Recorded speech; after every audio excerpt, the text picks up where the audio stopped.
어버이날 며느리는 내게 10,000원짜리 봉투 하나를 툭 던졌습니다. 그런데 그날 밤 제 카드로 결제된 금액을 보고 숨이 멎는 줄 알았습니다. 1,000만 원이었거든요. 그 돈 제 친정에 쓴 거더라고요. 그 순간 깨달았죠. 평생 가족을 위해 참고 살아온 내가 이제는 달라져야겠다는 걸요. 오늘은 제 인생을 걸고 복수한 이야기입니다. 안녕하세요. 저는 72세 기영자입니다. 지금은 부산에서 조용히 살고 있지만 이 이야기를 꺼내려면 서울에서의 어느 봄날로 다시 돌아가야 합니다. 그날은 어버이날이었습니다. 전 서울 아산병원에서 무릎 수술을 받고 막 퇴원한 참이었고 의사 말로는 경과를 좀 더 지켜봐야 한다며 3주 정도는 걷는 걸 줄이고 안정적으로 지내야 한다고 하더군요. 그래서 저는 제 아들 정민이네 집에서 머물고 있었습니다.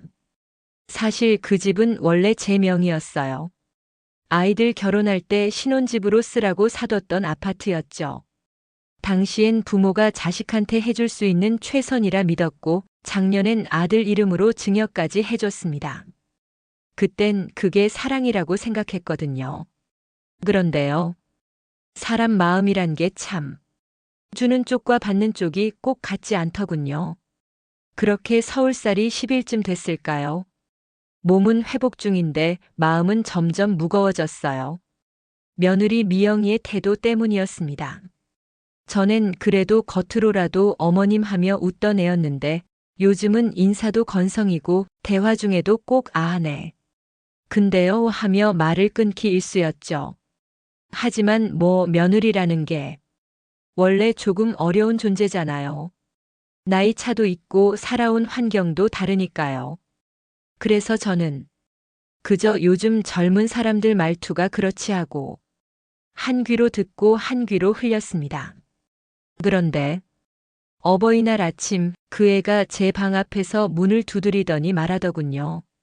어머님, 오늘은 그냥 방에서 안 나오시면 좋겠어요. 처음엔 무슨 말인지 잘 이해가 안 갔어요. 응? 하고 되물었더니 미영이는 표정 하나 없이 말을 이었습니다. 저희 엄마가 잠깐 오실 건데요. 혹시 마주치면 불편하잖아요. 그냥 오늘은 없는 듯이 계셔주셨으면 해서요. 표정도 말투도 너무 무심했습니다. 정말 어디 손님 대하듯도 아니고 무슨 아래 사람에게 시켜먹는 느낌이었어요. 그 말에 제 마음 한구석이 쿵 내려앉았습니다. 내가 이제 이 집에서 존재 자체가 불편한 사람이 되었구나. 순간 마음이 무척 복잡했어요. 아들 집에서 잠시 신세지는 입장이니 뭐라 하기도 애매하고 그렇다고 지금 나한테 이러는 건 도리를 벗어난 게 아닌가 생각은 많았지만 입 밖으론 꺼내지 못했습니다. 몸이 아프면 귀가 죽는다더니 정말 그렇더군요. 그래 참자. 조용히 하루만 보내자. 괜히 일 키우지 말고. 그렇게 결심하고 조용히 침대에 앉아 창밖을 바라보고 있었죠. 그런데 그때 문을 탕탕 소리나게 세게 두드리더니 문이 벌컥 열렸습니다. 들어온 건 미영이었어요. 한 손엔 흰 봉투를 들고 있었고 말도 없이 제 무릎 위에 그걸 툭 던지더니 말했어요. 어버이날이라 뭐. 어머님 돈 쓰실 때도 별로 없으실 것 같아서요. 조금 준비했어요. 그리고는 뒤돌아서 나가버렸습니다. 인사도 없고 미소도 없고 그 말마저도 어디 누굴 시혜적으로 대하는 것처럼 들렸어요. 차라리 주질 말지. 그 말이 절로 나왔습니다. 봉투를 열어봤어요. 거기엔 10,000원짜리 지폐 한 장이 덩그러니 들어있었습니다. 순간 얼굴이 확 달아올랐습니다. 돈 때문이 아니었어요. 그 10,000원이라는 숫자가 마치 제 존재 가치를 말해주는 것 같았거든요. 당신은 10,000원짜리야. 그렇게 느껴졌어요. 평생 가족을 위해 살았고 이 집을 마련해줬고 지금은 무릎 아파서 걷지도 못하는 몸인데 그 보답이 이거야? 말문이 막혔습니다. 화가 났지만 무슨 말을 꺼내면 오히려 제가 예민한 노인네처럼 보일까봐 그냥 꾹 참았습니다. 그날따라 유난히 햇살이 좋았어요. 창밖엔 봄꽃이 만개해 있었고 골목에는 아이들 웃음소리가 가득했죠. 하지만 저는 그 웃음들로부터 철저히 단절된 채 방 안에 앉아 있었습니다. 그게 너무 슬펐어요. 그래도 참았습니다. 지금 몸도 불편한데 괜히 감정 상할 일 만들지 말자 하고 스스로를 다독였죠. 그렇게 시간이 조금 흐르고 거실에서 소란스러운 소리가 들리기 시작했습니다. 어머, 이게 뭐야, 이쁜 우리 딸. 익숙한 목소리였습니다. 사돈이 도착한 거였어요. 미영이의 친정엄마. 그 집에서 저랑은 딱 한 번 결혼식 준비할 때 얼굴을 스친 적 있었죠. 그때도 느낌이 그리 좋진 않았어요. 대놓고 무례하진 않았지만 뭔가 말을 쿡쿡 찌르듯 하더군요. 이번에도 마찬가지였습니다. 너희 어머니 아직도 이 집에 계시냐? 얹혀 살면 좀 조용히 계셔야지. 사돈이 오는데 나와서 인사도 안 하시고 그게 예의야? 거실이 조용해졌어요. 아마 미영이가 뭐라 말했겠죠. 하지만 사돈은 멈추지 않았습니다. 어머님이 아직 계신다면서. 그럼 잠깐 나가 계시던가.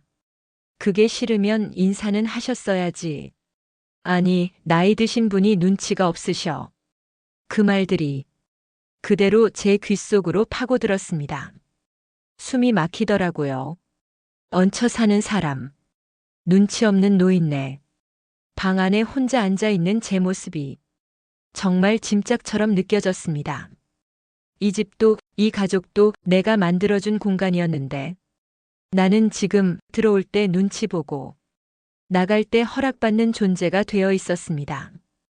그날 저녁이 되자 가슴은 먹먹하고 입맛도 없고 그냥 멍하니 침대에 누워만 있었습니다. 그리고 그때 핸드폰에 메시지 알림이 2번 떴습니다. 국민 체크카드 65만 원 결제 완료 프라임몰 안마의자. 국민 체크카드 35만 원 결제 완료 하나투어 일본 온천 패키지. 그 순간 눈이 확 떠졌습니다. 이게 뭐지? 카드는 며느리 미영이가 가지고 있었죠. 병원비 결제할 때만 쓴다고 해서 잠시 맡긴 카드였거든요. 그런데 제 이름으로 된 카드로 안마의자와 여행 패키지를 결제했다고. 그리고 총액이 1,000만 원. 1,000만 원. 그 순간 머릿속이 하얘졌어요. 제 손으로. 그 돈을 쓴 것도 아니고 제 허락도 없었고 받은 건 고작 10,000원짜리 봉투. 그 봉투와 이 카드 결제가 하나로 겹쳐지며 심장이 마구 뛰기 시작했습니다. 그리고 처음으로 그런 생각이 들었어요. 내가 이 집에서 사람 취급을 못 받고 있구나. 참고 또 참고 속으로만 사귀었는데 이젠 그냥 존재 자체가 지워진 느낌이었어요. 하지만 그날 밤 그 문자가 제 안에 무언가를 바꿔놨습니다. 그날 밤 침대에 누워 천장을 바라보며 온갖 생각이 교차했습니다. 멀쩡히 살아있는데도 존재 자체가 없는 사람처럼 느껴진다는 게 이렇게 고통스러운 일이구나.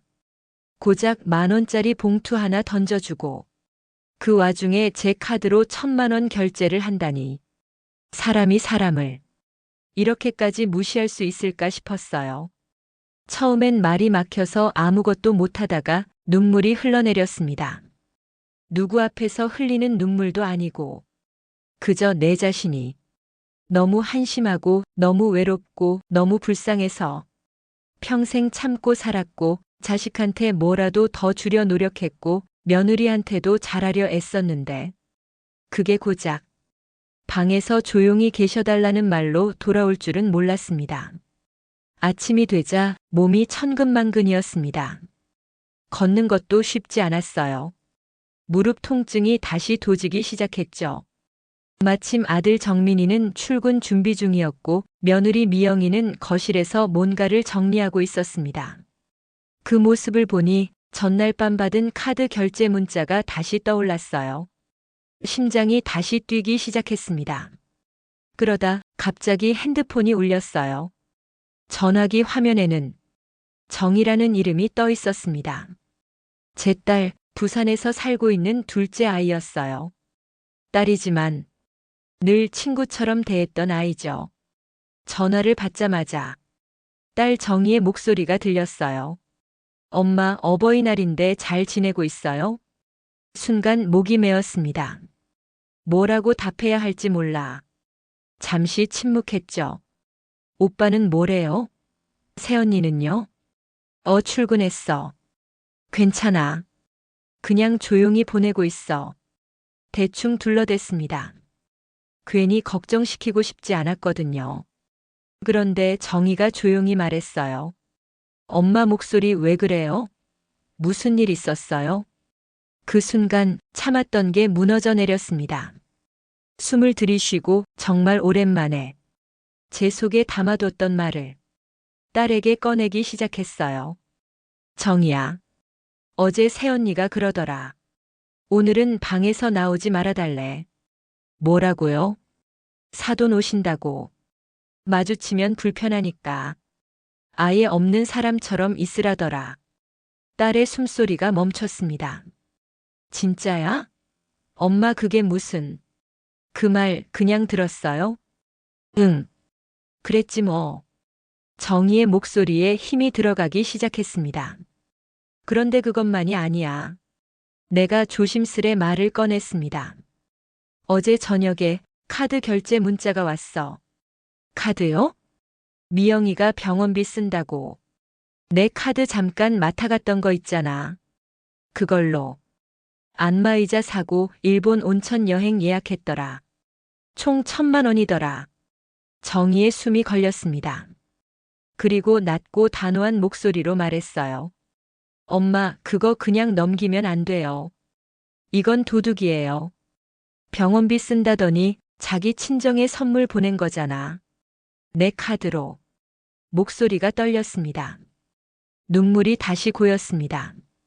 어제 받은 건 10,000원짜리 봉투 하나였어. 딸은 더 이상 말을 잇지 못했습니다. 그리고 한참을 조용히 있다가 이렇게 말했어요. 엄마, 지금 당장 올라갈게요. 아니야. 오지 마. 괜히 오빠랑 사이 나빠질 수도 있잖아. 엄마, 이건 사이의 문제가 아니에요. 사람이 사람답게 대접받느냐의 문제예요. 그렇게 전화를 끊고 한참을 멍하니 앉아 있었어요. 그러다 결제 내역을 다시 들여다보게 됐죠.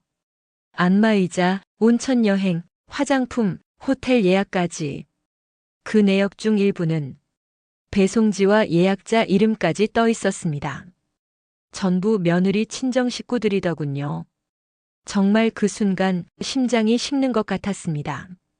딸 정희는 그날 저녁 무렵 바로 서울로 올라왔습니다. 제가 말리지도 못했어요. 이미 짐을 싸고 버스에 올라탄 뒤였습니다. 현관 초인종이 울렸을 때 문 앞엔 정희가 서 있었습니다. 가방 하나를 둘러맨 채 표정은 단단했고 눈빛은 흔들리지 않았어요. 엄마 다 말해주세요. 정희는 제 얘기를 끝까지 다 들었습니다. 카드 내역까지 함께 확인했고 그 자리에서 바로 말했어요. 엄마, 이건 증여 취소 소송 걸 수 있어요. 정말? 당연하죠. 카드 무단 사용은 명의도용이고 방에서 나오지 말라고 하는 건 부양의 의무를 저버린 거예요. 하지만 그 집은 이미 준 건데. 주더라도 받은 사람이 부모에게 이 정도로 해서는 안 돼요. 법적으로도 도의적으로도. 딸은 바로 변호사 친구에게 전화를 걸었고 그 친구는 간단히 상황을 듣더니 말했어요. 증여 취소 가능합니다. 충분히요. 그 말을 들은 순간 이상하게 가슴이 뻥 뚫리는 느낌이 들었습니다. 아, 나도 나를 지킬 수 있구나. 그날 밤 저는 잠을 설쳤습니다. 하지만 불안해서가 아니라 이제는 결심이 시작되었기 때문이었죠. 이대로 살 순 없다는 걸 처음으로 진심으로 인정한 밤이었습니다. 딸 정희는 서울에 도착하자마자 본격적으로 움직이기 시작했습니다. 가장 먼저 한 일은 제 카드 사용 내역을 정리하는 일이었어요. 엄마, 이거 보세요. 노트북 화면엔 카드 결제 내역이 시간순으로 정리돼 있었고 그 옆엔 각 항목별 사용처, 수령인, 배송지까지 깔끔하게 적혀 있었습니다. 안마의자는 미영이 친정 아버지 댁으로 배송 완료. 여행 패키지는 예약자 미영이 이름으로 일본 온천 호텔 확정. 화장품, 가방, 옷 등 수십 건의 결제가 그 밑에 줄지어 있었어요. 총합을 본 딸이 말했습니다. 카드 사용 총액 1,184만 원입니다. 저는 말이 나오지 않았어요. 제게 허락 없이 내 카드로 1,000만 원 넘는 돈을 썼다는 것도 화났지만 더 화가 나는 건 그 모든 게 당연하다는 듯 행해졌다는 사실이었어요. 그 순간 며느리가 제게 툭 던진 10,000원 봉투가 다시 떠올랐습니다. 참 기가 막혔어요. 이렇게 사람을 무시할 수 있나. 정희는 다음으로 제 명의에서 아들 정민이에게 증여했던 집 문제를 꺼냈습니다. 엄마 작년에 집 증여하면서 공증은 안 받으셨죠? 그냥 등기만 옮겼어. 그럼 다행이에요. 조건부 증여가 아니라 호의로 준 거면 배신행위나 부양의무 불이행으로 취소가 가능하거든요. 딸의 말에 처음엔 좀 망설였습니다. 그래도 아들인데 한 번 준 걸 다시 뺏는다는 게 그때 정희가 제 손을 꼭 잡고 말했습니다. 엄마, 그동안 엄마가 줬던 거 엄마가 얼마나 참고 살아왔는지 이제는 엄마 스스로를 위해 한 번쯤 단호해져야 돼요. 이건 체면의 문제가 아니라 존엄의 문제예요. 그 말이 마음속 깊이 박혔어요. 존엄. 한 번도 내 삶에서 스스로에게 써보지 못한 단어였어요. 며칠 뒤 정희는 고등학교 친구이자 변호사인 지연 씨를 직접 카페에서 만나 상담을 받았습니다. 저도 함께 갔고요. 지연 씨는 저를 조용히 바라보며 말했어요. 어머님, 이건 감정의 문제가 아니에요. 법적으로도 매우 심각한 사안이에요. 병원비 쓴다며 카드 맡아가서 가족 몰래 1,000만 원 이상 결제한 건 명백한 무단 사용이고 이건 신용카드 명의도용에 해당해요. 또 증여받은 재산으로도 부양의 의무를 이행하지 않았기 때문에 민법상 증여의 해제가 가능합니다. 전 처음 듣는 말들에 조금 얼떨떨했지만 한 가지는 명확하게 느껴졌습니다. 내가 참은 건 사랑이 아니었다는 것. 그건 나를 작고 작게 만들어 아예 존재조차 지우는 길이었다는 것. 지연 변호사는 곧바로 증여 취소를 위한 소장을 준비해줬고 카드 사용 내역에 대한 고소장 초안도 넘겨주었습니다. 저는 결심했습니다. 이제는 참지 않기로. 정희는 오빠에게 문자를 보냈습니다.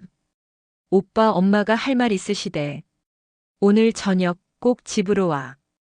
그리고 저는 방에 들어가 짐을 쌌습니다. 많은 건 아니었어요. 딱 23벌의 옷과 약 봉지 그리고 서류 몇 장. 그중엔 그날 받은 10,000원짜리 봉투도 있었습니다. 저녁 6시가 조금 넘자 아들 정민이가 퇴근해서 들어왔습니다. 그 얼굴엔 무슨 일이 벌어질지 모르는 당황스러움이 묻어 있었죠. 정희는 거실 한복판에 앉아 말없이 노트북을 켰고 그 옆엔 제가 앉았습니다. 잠시 후 현관문이 또 열렸습니다. 며느리 미영이가 들어왔습니다. 그 순간 분위기가 바뀌었어요. 정민이가 먼저 입을 열었죠. 미영아, 이거 엄마 카드 사용 내역이야. 미영이의 눈이 커졌습니다. 그리고 곧 당황한 얼굴로 말했어요. 그게 그냥 잠깐만 쓴 거예요. 곧 채워 넣으려고 했고요. 정희는 조용히 말을 끊었습니다. 곧 채운다는 말, 지금 처음 듣는 말이야. 게다가 안마의자랑 여행 패키지 배송지랑 예약자 이름이 전부 내 친정 식구들이던데? 미영이의 얼굴이 창백해졌습니다. 정민이도 지금까지 자기가 몰랐다는 게 믿기지 않는 눈치였어요. 그때 제가 조용히 입을 열었습니다. 미영아, 네 어머님. 내가 받은 건 10,000원짜리 봉투 하나였어. 근데 내 카드로 너희 친정에 1,000만 원을 썼더라. 넌 내게 적선하듯 돈을 주고 내 카드로는 선물했다. 미영이는 아무 말도 하지 못했습니다. 입술만 떨리고 두 눈에는 눈물이 맺혔지만 그건 진심의 눈물이라기보다는 들켜서 당황한 얼굴 같았어요. 그 자리에서 정민이에게 말했습니다.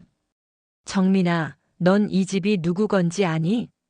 예전에 엄마가 사뒀고 너한테 결혼할 때 준 거야.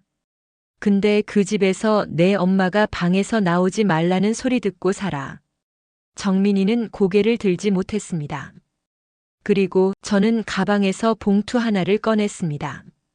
등기부 등본, 카드 명세서, 소장 초안, 그리고 마지막으로 그날 미영이가 제 무릎에 던졌던 10,000원짜리 봉투. 그걸 테이블 위에 올려놨습니다. 여기 있어. 그때 받았던 10,000원. 너희가 날 이 정도 값어치로 본 거니까. 그러면 나도 이제 이렇게 하려고. 내 이름으로 돌아올 수 있는 건 모두 되찾고 내가 나로서 살기로. 정민이가 말렸습니다. 엄마 제발 너무 감정적으로 가지 마. 그 말에 제가 차분히 말했어요. 너무 감정적으로? 정민아, 나는 감정이 없어서 지금까지 참은 거야. 사람이 아니라고 생각하니까 말도 안 되는 말 듣고도 참은 거고 10,000원짜리 봉투 받고도 그냥 넘긴 거야. 근데 이제는 나 자신에게 너무 미안하더라. 참을 만큼 참았어. 그날 밤 저는 정희와 함께 그 집을 나왔습니다. 짐도 많지 않았고 갈 곳도 마땅치 않았지만 서울에 있는 정희 친구의 원룸에 며칠 머물기로 했습니다. 좁은 방, 허름한 싱크대, 작은 창문 하나.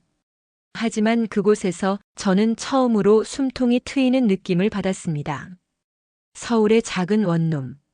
창문 하나, 전기포트 하나 있는 좁은 공간이었지만 그곳에서 저는 처음으로 나를 위한 공간이 무엇인지 알게 됐습니다. 정희는 제 옆에 누워서 말했어요. 엄마는 늘 남의 눈치를 봐왔어요. 이젠 그런 엄마 그만 봤으면 좋겠어요. 이젠 내가 지켜드릴게요. 그 말에 제 눈물이 멈췄습니다. 평생을 남을 위해 살아온 제가 이제야 누군가에게 지켜진다는 게 그토록 따뜻하고 단단한 일이었는지 처음 알았어요. 다음 날 아침 지연 변호사와 함께 본격적인 절차가 시작됐습니다. 우리가 준비한 서류는 다음과 같았습니다. 정민이에게 증여한 아파트에 대한 증여계약서, 카드 무단 사용 내역서 총 36건, 배송지 및 구매자 정보 캡처본, 어버이날 대화 녹취록 정희가 몰래 남긴 며느리 발언 일부, 병원 퇴원 진단서 및 부양필요 사유서, 당시 방 안에서 녹음된 사돈의 발언문 너머로 선명히 녹음됨. 지연 변호사는 정희와 함께 서류를 한 장 한 장 정리하며 말했습니다. 어머님, 이 정도면 충분히 법적으로 가능성이 높아요.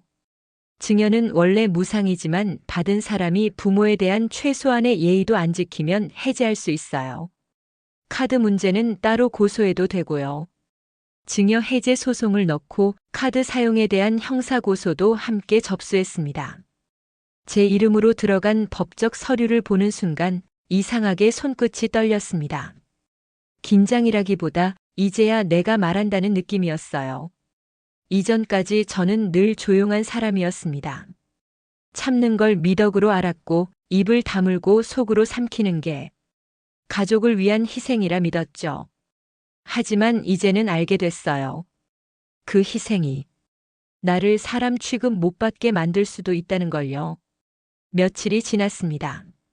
정민이에게 법원에서 소송 서류가 전달되었고 며느리 미영이도 경찰서로부터 조사를 받으러 오라는 연락을 받았다고 합니다. 그 소식을 들은 건 정희의 핸드폰을 통해서였습니다. 정민이가 정희에게 보낸 메시지. 정희야, 미안하다. 엄마가 그렇게 힘드셨는지 정말 몰랐어. 우리가 너무했다. 미영이도 지금 자책하고 있어. 하지만 그 말은 이제 저에게 아무런 의미도 없었습니다. 자책? 그건 벌을 받기 전 사람들이 쉽게 꺼내는 말일 뿐이었어요. 그리고 며칠 후 정민이가 원룸 근처로 저를 찾아왔습니다. 정희는 문 앞에서 그를 막아섰지만 제가 말했어요. 들어오게 해. 얘기는 해야지.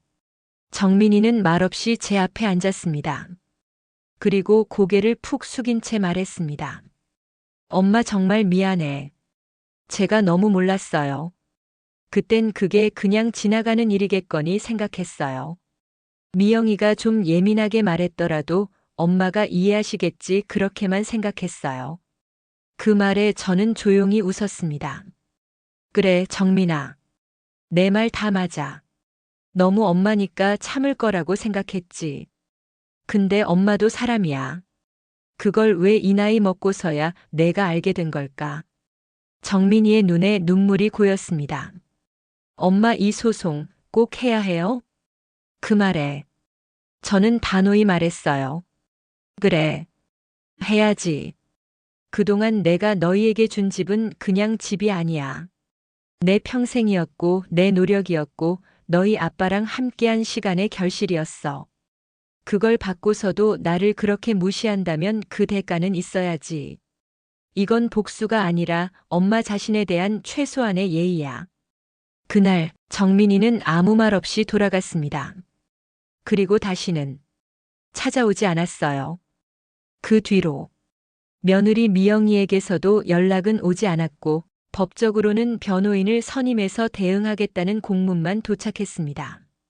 하지만 저는 그 어떤 말보다 무반응이 더 서글프다는 걸 알게 됐어요. 자식을 믿었기에 더 아팠고 며느리를 가족이라 여겼기에 더 실망스러웠죠. 소송은 빠르게 진행됐습니다. 증거가 너무 명확했고 법리적으로도 카드 무단 사용이 중대한 불법 행위라는 점, 증여 이후 부모를 방 안에 가둔 듯한 처우가 존엄성 침해에 해당된다는 점이 인정됐습니다. 1차 조정기일이 잡히던 날 지연 변호사가 조용히 말했습니다. 어머님, 상대 측은 조정을 원한다고 합니다. 사과하고 카드 전액 변제, 진명의 원상 복귀 모두 수용하겠대요. 그 말을 듣고 저는 깊게 숨을 들이쉬었습니다. 정말 그들이 잘못을 인정했기 때문일까요? 아니요. 저는 알았어요. 그들이 원하는 건 조용히 끝내는 것뿐이라는 걸. 자신들의 체면을 지키기 위한 최소한의 타협. 하지만 저에게 그건 중요하지 않았어요. 내가 지킨 건 내 목소리였고 내 존엄이었으니까요. 그날 밤 정희는 제 손을 꼭 잡고 말했습니다. 엄마 정말 잘했어요. 이게 바로 사람답게 사는 거예요. 저는 그 말에 말없이 고개를 끄덕였습니다. 그리고 창밖을 바라봤습니다. 작은 창문 너머 서울의 봄이 조용히 다가오고 있었어요. 언젠가부터 봄은 항상 외로움이었는데 그날따라 봄은 조금 덜 서러웠습니다. 소송을 시작한 지 2달째 결정적인 날이 다가왔습니다. 1차 조정 기일. 변호사 지연 씨와 함께 법원에 도착했을 때 제 손은 땀으로 젖어 있었어요. 이날만큼은 정말 마음이 복잡했습니다. 잘못했다고 인정하면 그래도 받아줘야 하나? 사람이란 개언제까지 미워할 수 있나? 그런 생각들이 머릿속을 떠나지 않았죠. 그런데 조정실 문이 열리고 그들을 마주한 순간 그 모든 생각이 사라졌습니다. 아들 정민이는 그날따라 수척해 보였고 며느리 미영이는 처음으로 눈도 제대로 못 맞췄습니다. 정민이가 먼저 말을 꺼냈습니다. 엄마 미안합니다. 정말 미안해요. 미영이 도자기가 무슨 짓을 한 건지 이제야 알겠대요. 카드값 전액 변제하고 집 명의도 돌려드릴게요. 그냥이 일법정까진 안 가면 안 될까요? 그 말에 조정위원이 조심스레 저를 바라보며 말했습니다. 어머님 상대 측이 잘못을 인정했고 조건도 모두 수용한다고 합니다. 의견 주시겠어요? 저는 잠시 고개를 숙였습니다.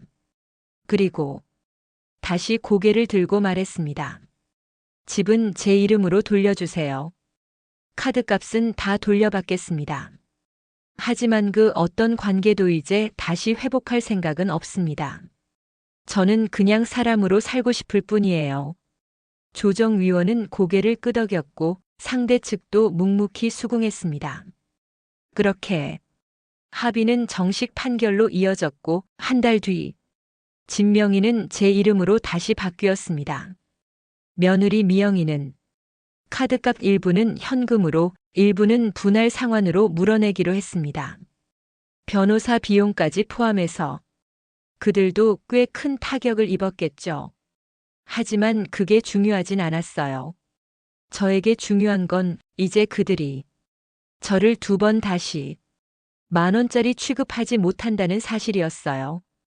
집이 다시 제 이름으로 돌아왔다는 소식을 들었을 때 정희는 조용히 말했습니다. 이젠 다시 돌아가도 돼요. 엄마는 이제 누구 눈치도 볼 필요 없어요. 하지만 저는 고개를 저었습니다. 아니야, 정희야. 난 이제 이곳에서 다시 살아보려고 해. 부산도 좋지만 여긴 내가 처음으로 나를 지켜낸 도시야. 정희는 잠시 말을 잃었지만 곧 웃으며 고개를 끄덕였습니다. 그래요. 엄마가 좋다면 그게 제일 좋은 거예요. 그날 이후 저는 작은 오피스텔을 계약해서 서울에서 새 삶을 시작했습니다. 보증금은 집을 다시 돌려받으며 정리된 자금으로 해결했고 나머지 생활비는 그동안 아껴온 돈과 국민연금 그리고 정의의 지원으로 조용히 살아갈 수 있었습니다. 무릎 통증도 많이 줄었고 가까운 동네 보건소에서 하는 재활 운동 프로그램도 다니기 시작했죠. 오랜만에 머리를 짧게 자르고 옷도 새로 샀어요. 거울을 보며 혼잣말했습니다. 이젠 나도 나를 좀 예쁘게 해줘야지. 정민이와 미영이는 그 후로 연락을 몇 차례 해왔습니다. 처음엔 사과, 다음엔 안부, 그리고 나중엔 조심스레 한 번만 뵐 수 있을까요? 라는 말까지. 하지만 저는 끝내 답하지 않았습니다. 그 관계는 이미 끝났다고 생각했기 때문이에요. 사람이란 게 다시 사랑할 순 있어도 다시 존중받기 어려운 관계는 그대로 두는 게 맞는 것 같더라고요. 그 후로도 제 일상은 평온했습니다. 조용히 책을 읽고 공원 산책을 하고 가끔 정희랑 영화도 봤죠. 정희도 말했어요. 엄마, 요즘 얼굴이 달라졌어요. 편안해 보여요. 그 말에 저도 모르게 웃었습니다. 응. 내가 나를 좋아하게 된 얼굴이야.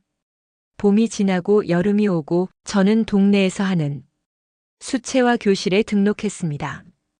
손으로 그리는 일이 이렇게 위로가 될 줄 몰랐어요. 그림 한 장을 완성하고 파란 하늘 아래 벤치에 앉아 차를 마시며 노트에 일기를 썼습니다. 나는 지금 늦게나마 나로 살아가는 중이다. 무릎보다 더 아팠던 건 마음이었고 지금은 그 마음을 매일 조금씩 꿰매는 중이다. 앞으로의 삶은 누구도 아닌 내가 선택하는 인생이기를. 서울에서의 새로운 생활은 조용했습니다.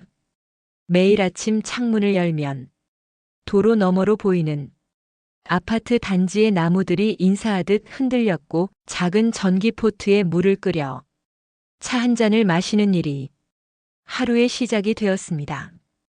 누구의 식사 준비도 하지 않고 누구 눈치도 보지 않고 오롯이 나만의 시간을 갖는다는 건 생각보다 빠르게 익숙해졌어요. 전엔 그게 외로움일 거라 생각했는데 막상 겪어보니 그건 고요함이었습니다. 수채화 수업은 주 2회 도서관 지하의 작은 강의실에서 열렸습니다. 첫날 강사는 묻더군요. 수채화 해보신 적 있으세요? 아니요, 살면서 한 번도 안 해봤어요. 그런데요. 물에 번져나가는 물감의 색을 바라보는 게 이렇게 마음을 달래는 일인 줄 몰랐습니다. 붓을 들고 하얀 종이에 색을 얹을 때마다 마치 제 안에 무언가가 녹아내리는 듯 했어요. 색이 번져가며 자리를 잡듯 제 삶도 이제야 어딘가에 안착해가는 느낌이었죠. 같이 수업을 듣는 분들 중 제 또래 여성분이 몇 분 계셨습니다. 어느 날 김미자 씨라는 분이 말을 걸어왔어요. 혼자 사세요? 네.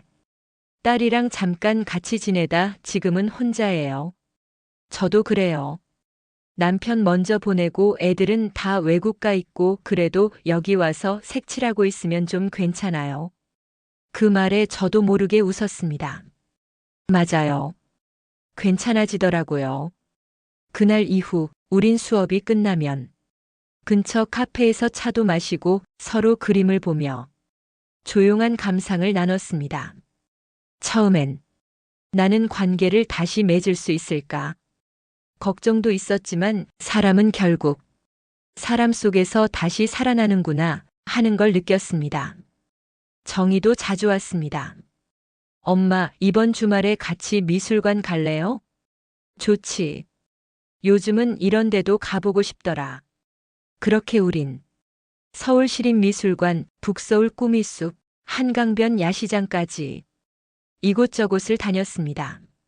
언제부턴가 우리가 손을 잡는 일이 당연해졌고 서로 눈빛만 봐도 무슨 말할지 알 수 있게 됐어요. 정희가 제게 말했습니다. 엄마, 그때 정말 잘했어요. 증여도 돌려받고 자기 마음도 지켜내고 지금 엄마 얼굴 보면 내가 다 행복해요. 그 말에 울컥했습니다. 나는 평생 누구의 엄마, 누구의 아내로 살았는데 이제야 내가 나로서 인정받는 느낌이었어요. 아들 정민이에게선 그 후로도 몇 번 연락이 왔습니다. 엄마, 지금 어디 계세요? 저희가 정말 잘못했어요. 다시 한번 기회를 주시면 안 될까요? 하지만 저는 대답하지 않았습니다. 그들을 미워한다기보다 그들과 다시 나를 지우는 관계로 돌아가고 싶지 않았어요. 나는 이제 내가 나로 살아가는 삶을 선택한 거니까요. 서울 생활 4개월째 되던 날 정희는 제게 말했습니다. 엄마, 우리 이번에 엄마 이름으로 작은 카페 하나 열어볼래요? 카페? 응, 진짜 장사하려는 건 아니고 책이랑 그림 같이 놓고 커피도 파는 작은 공간 만들면 어떨까 해서. 엄마도 그림 배우고 계시고 사람들도 만나고 싶어 하시니까.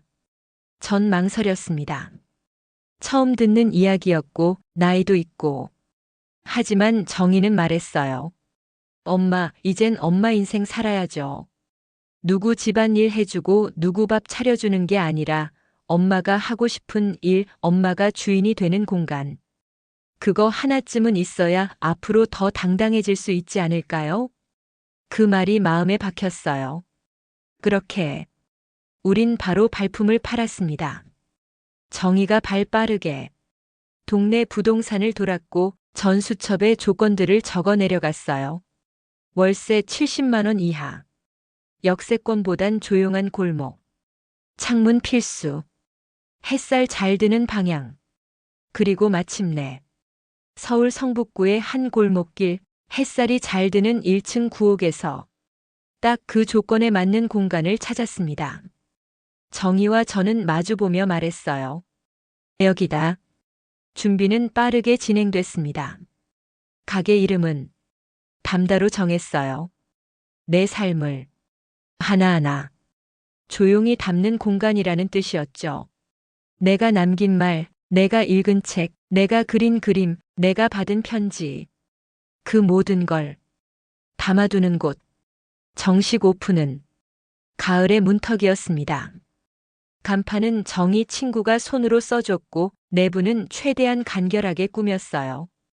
테이블은 3개, 벽면 한쪽엔 작은 선반과 액자, 커피는 종이컵이 아닌 각자 다른 도자기 잔에 따라 나갔습니다. 첫 손님은 그림 수업에서 만난 김미자 씨였습니다. 정말 예쁘네요. 여기 딱 사장님 같아요. 그 말이 왜 그렇게 고맙던지요. 나는 드디어 내 이름으로 된 공간을 갖게 된 거예요. 가게 운영은 조용히 흘러갔습니다. 한 달에 손님이 많을 때도 적을 때도 있었지만 그게 중요하지 않았어요. 가끔은 노트에 이런 일기를 남기기도 했습니다. 오늘은 커피 9잔, 책 2권 팔림. 그보다 더 큰 수확은 처음 보는 손님이 또 올게요라고 말해준 것. 정민이와 미영이의 이야기는 더는 제 삶에 없습니다. 그들은 법적으로도 정서적으로도 제게서 멀어졌고 저는 그 거리감을 유지하는 게 스스로를 지키는 일이라 믿고 있어요. 가끔 외롭기도 하고 어떤 날은 눈물이 날 때도 있지만 지금의 저는 그 모든 감정을 혼자 감당할 수 있는 사람이 되었습니다. 누군가 곁에 없다고 무너지지 않고 누군가 칭찬하지 않아도 스스로를 예쁘다 말할 수 있게 되었어요. 가게 문을 닫고 돌아오는 길, 저는 매일 이 말 한마디를 속으로 중얼거립니다. 영자야 수고했다. 그 말은 다른 누구도 아닌 내가 나에게 건네는 격려예요. 평생 누군가에게 고생했어요 라는 말을 듣기 위해 살았던 제가 이제는 저 스스로 그 말을 해줄 수 있게 된 겁니다. 가을이 깊어가고 있었습니다. 성북동 골목길의 나무들은 붉은 잎을 하나둘 떨구기 시작했고 담다 앞 플랜터에도 낙엽이 소복이 쌓였습니다. 하루에 커피를 6잔 팔고 책 2권을 소개하고 3사람과 인사를 나눈 저녁. 문을 닫고 테이블을 닦던 그때 문틈 사이로 작은 봉투 하나가 밀려 들어왔습니다. 보통은 전단지이거나 이웃이 놓고 간 메모일 텐데 그날따라 이상하게 봉투가 낯익었습니다. 봉투 앞면엔 제 이름 기영자 그리고 작은 글씨로 전해드릴 이야기가 있어요. 누구지 손이 가만히 떨렸습니다. 봉투를 조심스레 열었고 그 안에는 손편지 한 장이 들어 있었습니다. 종이도 특별한 게 없었어요. 그냥 평범한 회색 편지지. 하지만 글씨를 보는 순간 전 알아차렸습니다. 며느리 미영이의 글씨였습니다. 어머님께 지금 이 편지를 쓰면서 무슨 말을 어떻게 꺼내야 할지 모르겠습니다. 그동안 수십 번 연락을 시도했지만 어머님께서 아무 응답이 없으셔서 결국 이 방법을 택하게 되었습니다. 어머님, 그날 그 어버이날 아침 제가 했던 말과 행동들 그리고 그 이후 벌어진 모든 일들에 대해 말로 다 못할 만큼 죄송합니다. 그땐 왜 그랬는지 모르겠다는 말이 너무 뻔하게 들릴 수도 있지만 정말로 저는 제가 했던 행동들이 그토록 상처가 될 줄 몰랐습니다. 제 눈엔 어머님이 늘 당연히 참고 계신 분이었고 늘 아무 말도 하지 않으셨기에 그런 줄로만 알았습니다. 하지만 이제 압니다. 그 아무 말 없음이 얼마나 깊은 슬픔이었고 얼마나 큰 결단을 낳게 했는지를요. 어머님 돌이킬 수 없다 해도 저는 그날 이후 제 삶이 바뀌었습니다. 정민이도 마찬가지예요. 우리 둘 다 너무 늦게 깨달았습니다. 그저 이 말 하나만 전하고 싶었습니다. 죄송합니다. 그리고 정말 감사합니다. 미영 올림.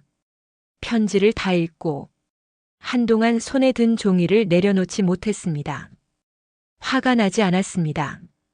오히려 그날 이후 처음으로 그 아이의 목소리가 진심으로 느껴졌어요. 하지만 그렇다고 무너졌던 관계가 그 한 장으로 다시 일어설 순 없었습니다. 그날 밤 정희에게 이 편지를 보여줬습니다. 정희는 말없이 다 읽고 조용히 제 손을 잡았습니다. 엄마 이젠 놓아도 돼요. 그 말에 전 고개를 끄덕였어요. 응, 그래. 나 이제 놓을게. 편지는 작은 나무함 안에 고이 넣어뒀습니다. 버리지는 않았지만 다시 꺼낼 일도 없겠지요. 며칠 후 가게에 한 남자가 찾아왔습니다.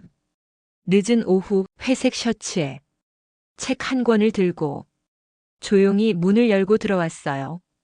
처음 보는 얼굴이었습니다. 여기 혼자 하시는 거죠? 네. 조용히 하고 있어요. 그는 벽면에 꽂힌 에세이 하나를 꺼내 들고 천천히 읽기 시작했습니다. 그리고 자리를 뜨기 전 조심스레 이런 말을 했어요. 커피 맛있었습니다. 공간이 마음이 놓이는 곳이네요. 그 말을 듣고 전 고개를 숙여 웃으며 말했어요. 그랬다니 다행이네요. 여기 저 자신한테도 그런 곳이거든요. 그는 미소 지으며 인사를 하고 나갔고 전 커피잔을 정리하며 그가 읽고 간 책의 페이지를 넘겼습니다. 거기엔 이런 문장이 적혀 있었어요. 고요함은 외로움을 견뎌낸 사람에게 주어지는 작은 평화다. 가슴이 뭉클해졌습니다. 그렇구나. 내가 지금 느끼는 이 감정, 이 삶, 이 공기, 다 견뎌냈기 때문에 가능한 거였구나. 이제 저는 누구의 아내도 누구의 엄마도 아니지만 어쩌면 처음으로 나답게 살아가고 있는 중입니다. 카드 무단 사용, 방 안에서의 수모, 억울한 침묵. 그 모든 시간을 지나 지금은 책갈피를 넘기듯 하루하루를 담담하게 펼쳐갑니다. 밤이 되면 창가에 앉아 캔들 하나 켜놓고 노트를 엽니다. 오늘도 나를 잘 지켰다. 그 한 줄이면 충분한 하루. 이제는 그런 삶을 살아가고 있습니다. 겨울이 가까워지고 있었습니다. 카페 담다 앞 은행나무는 노랗게 물들어 바닥을 덮었고 아침마다 나는 입김을 내뿜으며 셔터를 올렸습니다. 창문에 서린 김을 닦으며 마음속에 이렇게 말하곤 했죠. 오늘도 하루 잘 견뎌보자, 영자야. 예전 같으면 살아보자는 말에 숨이 턱 막혔지만 지금은 견딘다는 말이 이상하리만치 든든했습니다. 견딘다는 건 도망치지 않는다는 뜻이니까요. 가게엔 이제 조금씩 단골도 생겼습니다. 출근 전 들르는 여중 선생님, 오후엔 소설을 읽다 가는 은퇴교사, 밤엔 그냥 조용한 데 앉고 싶다며 오는 회사원. 그중엔 그날 처음 본 남자도 다시 한번 찾아왔습니다. 여기 그때 그 책 아직 있나요? 그가 꺼낸 책은 나는 나로 살기로 했다라는 자존감 에세이였습니다. 그는 조심스레 말했어요. 사실 그날 이후로 많이 생각하게 되더라고요. 뭔가를 잊고 살았던 것 같아서요. 전 고개를 끄덕였습니다. 맞아요. 우리 자꾸 잊죠. 누군지 어떻게 살고 싶은지. 그는 책값을 계산하며 덧붙였어요. 저도 이젠 좀 저답게 살아보려 합니다. 그 말이 묘하게 반가웠어요. 가끔 그런 날이 있어요. 문득 예전 사진첩을 열어보게 되는 날. 젊은 날의 제 모습, 아이들과 함께 웃고 있는 장면들, 그리움도 있고 섭섭함도 있고 어쩌면 아직은 용서되지 않은 감정도 있습니다. 하지만 이제 그 감정들조차 내 삶의 일부라 부를 수 있게 되었어요. 전엔 미련이었고 지금은 기억입니다. 정희와는 여전히 친구처럼 지냅니다. 어느 날 정희가 말했어요. 엄마 이젠 엄마 이야기 책으로 내보는 건 어때요? 책? 응, 엄마가 겪은 일들 그거 다 누가 들어야 할 것 같아. 엄마만 그런 거 아니잖아. 참는 게 미덕인 줄 알고 살다 상처받은 여자들 지금도 너무 많아. 그 말에 조금 망설였지만 한 장씩 노트에 정리를 시작했습니다. 이름을 밝히진 않더라도 이 이야기를 누군가 들을 수 있다면 그것만으로도 의미가 있겠다고 생각했어요. 글씨는 느렸지만 말은 또박또박 써졌습니다.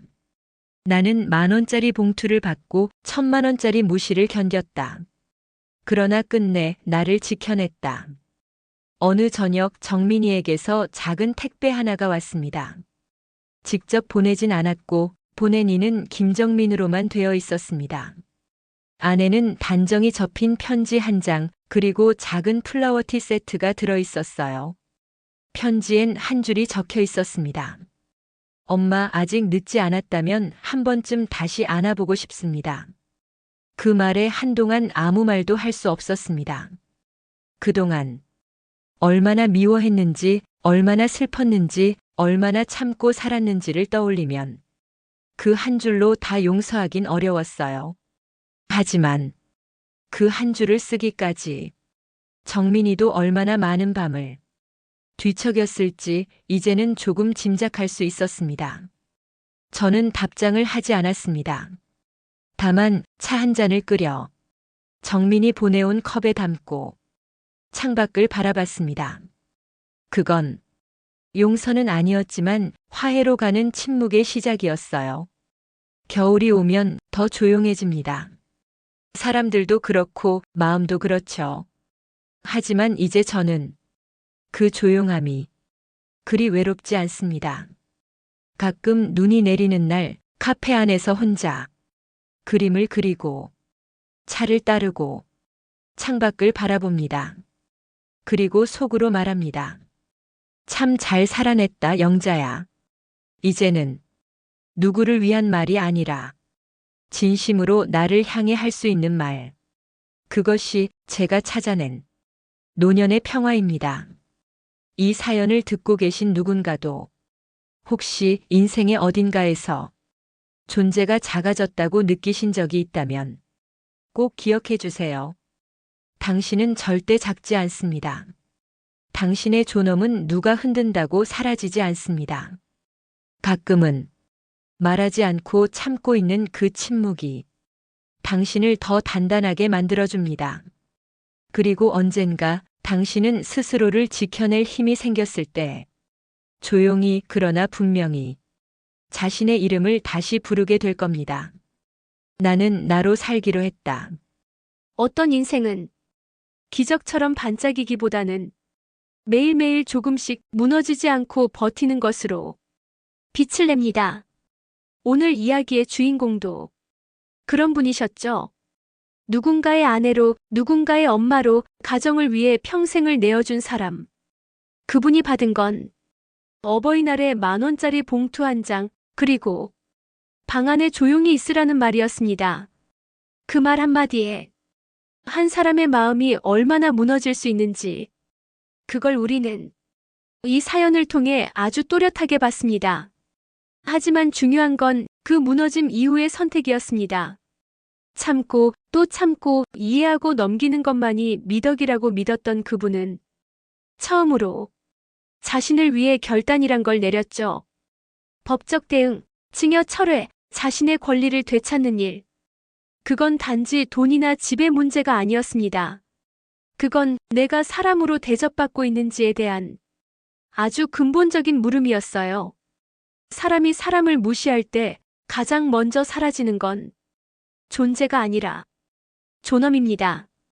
그리고 한번 무너진 존엄은 쉽게 되돌릴 수 없죠. 그렇기에 그분이 다시 스스로를 일으켜 세우기까지의 여정은 단지 복수가 아니라 진짜 회복이었습니다. 작은 오피스텔에서 처음으로 혼자만의 시간을 누리고 그림을 배우고 카페를 열고 책을 나누고 다시 손님과 웃으며 인사하는 삶.